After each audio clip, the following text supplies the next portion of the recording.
Vous pourrez dire alors, mais alors là, vraiment, que rien n'est moins lourd qu'un plat d'ail doux. Ce matin, on fait un peu de cuisine, tiens. Qui dit privation, dit horreur. Moi, je veux manger à ma faim. Vous mangez les oignons sans confiture de prune, vous? Mais c'est pas mauvais. C'est qu'ils n'ont pas trop de temps finalement, entre midi et 2, pour manger un petit encas quand même consistant. Bon, alors aujourd'hui, on va jouer à faire des crêpes géantes. Il y a 250 recettes à peu près. Et on y mélange la moitié de son poids de beurre. Vous vous souvenez de la bouffe? Je veux dire, avant que tout s'effondre, vous vous souvenez? De la bouffe partout. Des tonnes de bouffe. Tellement de bouffe que c'était devenu toute une culture.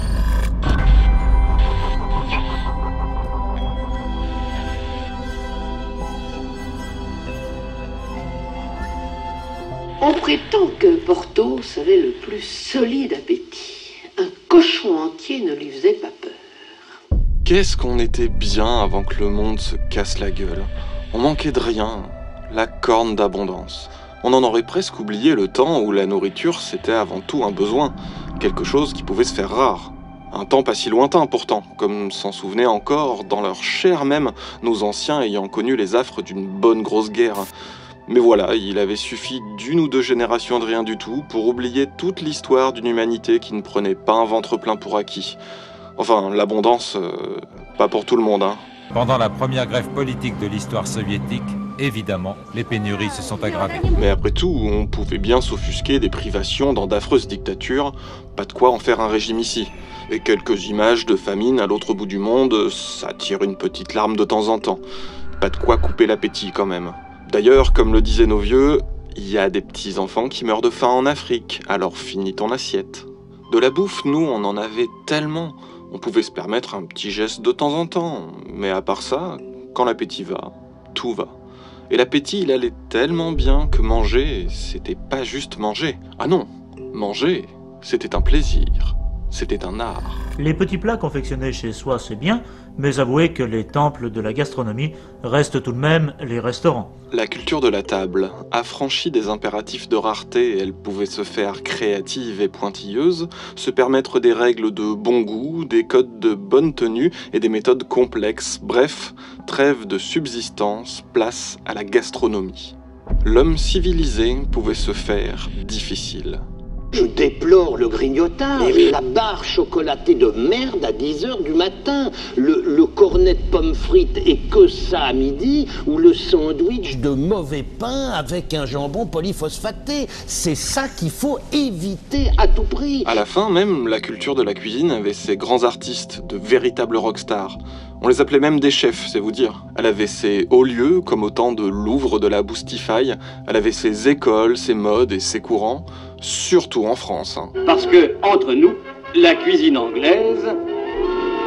Dans l'infinité des traditions culinaires de par le monde, là aussi, on voulait être les coqs. Même que des fois, un peu chauvin, on se méfiait un peu des autres. Les habitudes alimentaires des habitants du pays du soleil levant nous paraissent extraordinairement curieuses, et leurs repas, sauf rare exception, nous retournent l'estomac. Les plats sont froids, faits d'algues qui sentent mauvais, de poissons séchés pestilentiels. Parce que le pays des droits de l'homme ne comptait pas que sur eux pour rayonner. D'ailleurs, si on y regarde bien, les droits de l'homme et la becquetance, ça a quelques points communs. La Révolution française, ça a été l'occasion de signer quelques déclarations universelles, certes, en mettant au passage fin aux privilèges des nobles. Et cela, dépossédés, enfuis, tout bonnement. Là, voilà ma belle, tu ne remueras plus. Ils ont laissé sur le carreau un paquet de gens de maison, dont des gens de cuisine, qui allaient pouvoir, et même devoir en fait, s'ils voulaient eux-mêmes, ironie du sort, continuer à se nourrir, faire profiter de leur talent à des clients au sang moins bleu. Alors voilà que la cuisine, après le peuple, descendait elle aussi dans la rue. Plus question qu'elle soit réservée à une caste ou cantonnée au chez-soi. Comme toutes les cultures, celle de la bouffe avait son versant populaire. Des plats de pauvres arrangés, des festivités grand public ou communautaires, des spécialités du terroir taillées sur mesure pour les réalités locales, regardées avec dédain par la grande cuisine bourgeoise, mais n'empêchant pas une certaine fierté. Après tout, une gastronomie du peuple, par le peuple et pour le peuple, quoi de plus démocratique, tant qu'à hériter de la Révolution française. D'autant qu'aux traditions du coin et aux recettes de grand-mère, cette culture populaire de la bonne chère se démocratisait via les livres, mais aussi la téloche. Si ce livre avait concouru pour le prix Goncourt, il est sûr qu'il l'aurait obtenu cette année. Non, non et non. C'est nous qui faisons de la cuisine ce soir. Et nous n'avons pas besoin de tes fameuses recettes. Rendez-vous compte, on pouvait même regarder des gens cuisiner. Comme ça, à l'antenne, devant des millions de téléspectateurs qui ne pourraient même pas en croquer un bout. Et on adorait ça. Bonjour. Bonjour. Maïté, bonjour. Bonjour, Micheline. Franchement, où est-ce qu'ailleurs à la télé française, tellement uniforme socialement, on pouvait entendre un parler si populo et un accent qui sent si bon la province? Puis il faut dire que la cuisine des mousquetaires, c'était plus Porthos que Aramis. Hein. On n'était pas là pour la diététique, clairement. Le plus simplement du monde, là il en reste un petit, là. Voilà, et ensuite on va mettre le foie gras par-dessus encore. Le foie gras, voilà. On ne va pas dire que ce soit nourrissant, mais c'est pas mauvais. Bref, Maïté, c'était une cuisine à laquelle le peuple pouvait s'identifier. Enfin, quoique, parce qu'en vrai, qui pouvait faire ces recettes? Finalement, Maïté, d'accord, ça sentait bon le terroir, mais ça reste de fait plus de la cuisine de gouvernante que de la cuisine pour tous. Ah bah oui, pour faire la popote, il faut de la place, le bon matériel, les bons ingrédients. Sérieusement, vous vous rendez compte ce que ça coûtait des produits comme ça, en de telles quantités?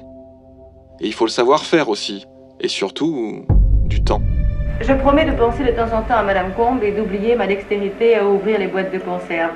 Vous m'avez appris, Madame Combe, à faire le cassoulet comme le faisait votre maman et comme le faisait votre grand-mère. Vous m'avez sûrement appris autre chose, à prendre mon temps. Et je n'ai pas l'intention de me dépêcher pour savourer votre cassoulet. Bon appétit, Madame. Bon appétit, Madame. Et ça, quoi de mieux que la fin du monde pour nous le rappeler? Nous rappeler que l'abondance, ça vous tombe pas tout cuit dans le bec et qu'on mangeait pas tous au même resto. Ce qui se retrouvait dans notre assiette, ça n'avait rien de magique, c'était le fruit du travail de tout un monde. Un monde qui plantait, élevait, chassait et récoltait, mais aussi transformait, empaquetait, acheminait et distribuait à ceux qui pourraient payer et qui balançaient le reste. Au lieu de partager le fruit de ce labeur comme une bonne excuse pour être ensemble, on s'était transformés en domestiques les uns des autres, les uns plus que les autres d'ailleurs. Dans cette obsession d'avoir pour soi, aussi petite fût-elle sa part du gâteau, on avait bien voulu oublier que l'abondance avait un prix. Le prix de la cruauté, du massacre aveugle et de l'exploitation sans fin pour satisfaire quelques appétits insatiables. On avait oublié surtout qu'à un moment, il ne resterait que des images alléchantes d'une opulence passagère et qu'à la toute fin, il fallait payer la note. Oh mon mère, si vous pouviez déguster ce que je mange moi.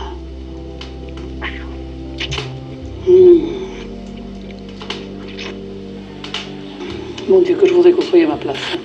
Je vous assure, si vous pouviez avoir ce que moi j'ai, Je suis écœurante, je suis sûre de manger ça devant vous, mais vraiment, je suis avec vous de tout cœur, et avec vous, régalez-vous avec moi en même temps.